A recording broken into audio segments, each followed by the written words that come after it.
This is Mrs. O'Neill for AP Chemistry, Chapter 3, Section 6, Quantitative Information from Balanced Equations, aka Stoichiometry. So you should have watched that intro lesson on stoichiometry, and here are my notes. Now remember, you should really take your own notes when you're watching this, but I do put it on the video because there's certain things that I want to bring to your attention.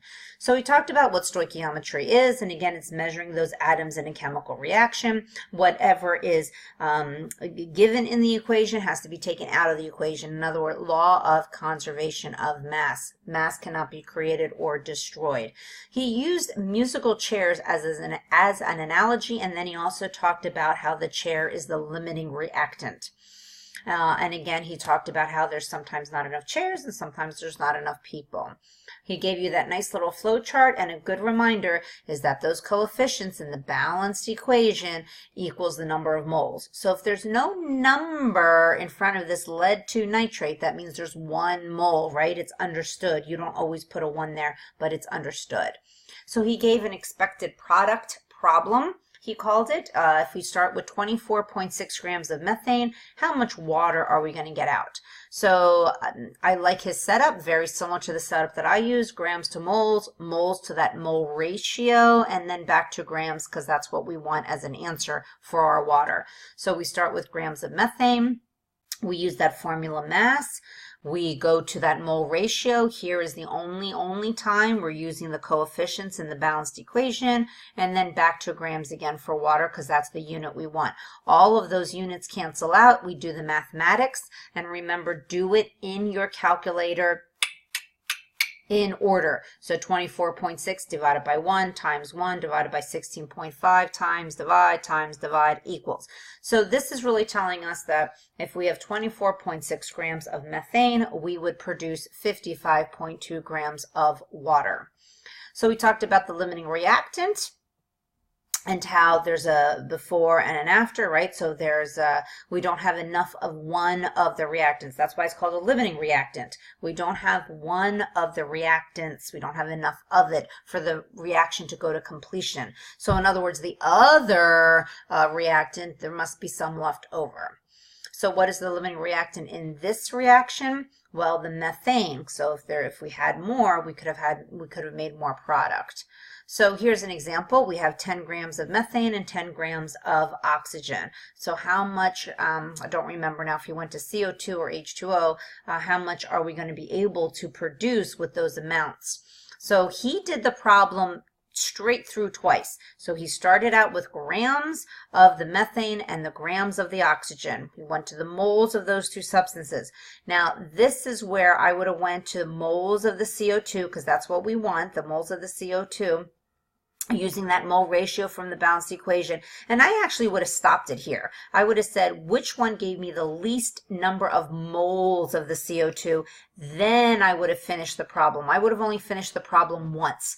In this case, he finished it twice. He just did the entire reaction twice, where I would have stopped at the moles of CO2, then used the 44.01 grams of the CO2 to finish the problem only that one time. So obviously, what's our limiting reactant here? Well, if I start out with 10 grams, I'm only going to get 6.88 grams of the CO2. So the oxygen here is our limiting reactant, okay? Because if I have 10 grams of the methane, I'm going to be able to produce 27 grams of the carbon dioxide, but I don't have enough here. I don't have enough if I only have 10 grams of the oxygen. So usually we don't get the exact amount from that in a real experiment. So in other words, this is our predicted yields. This is how much we should get, right? So if I start out with 10 grams of oxygen, I'm not worried about the methane because this is going to be our limiting reactant. I should get 6.88 grams of CO2. But of course, in our experiments, especially in our lab that's not, closed off and, air is getting in and out and there's vents and, all kinds of crazy stuff, and it's not at 1 atmospheric pressure all the time, you're not going to get that. So he talked about percent yield. You want to get to as close to 100% yield. You want to make as much of that product as possible. So in this case, he came up with a number of, let's say, In our experiment, we only got 6.19 grams of the CO2. This is how much was expected. We're going to divide and times 100. Again, think part to a whole, right? The part is how much we actually got. The whole is how much was predicted, how much we should have gotten times 100. So this is different than percent error. Percent error, you want to get close to 0%, and percent yield, you want to get close to 100%. So think about the difference in what those mean. So liters to liters, he just did another problem, especially when you're dealing with gases. So again, the setup is the same. We start out with liters, going to moles, using that mole ratio, back to liters. Do your division, multiply, and go on, and bada bing, bada boom, you should get it. Also, I want to bring to your attention again, number, unit, substance, right? Every single thing here, every single conversion, he deals with number, unit, substance. He also did a little bit titration. We're going to get a little bit more detail in chapter 4, and then again when we talk about acids and bases. But we want to know that that equivalence point is when we run out of the acid, which is usually our limiting reactant. So he did give you an example. We're going to talk more in detail about this titration curve and what that equivalence point really means, and indicators and things of that nature.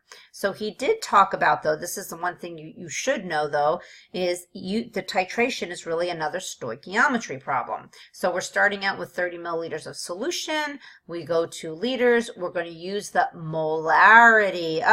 Moles per liter, right? Capital M, molarity is now another conversion.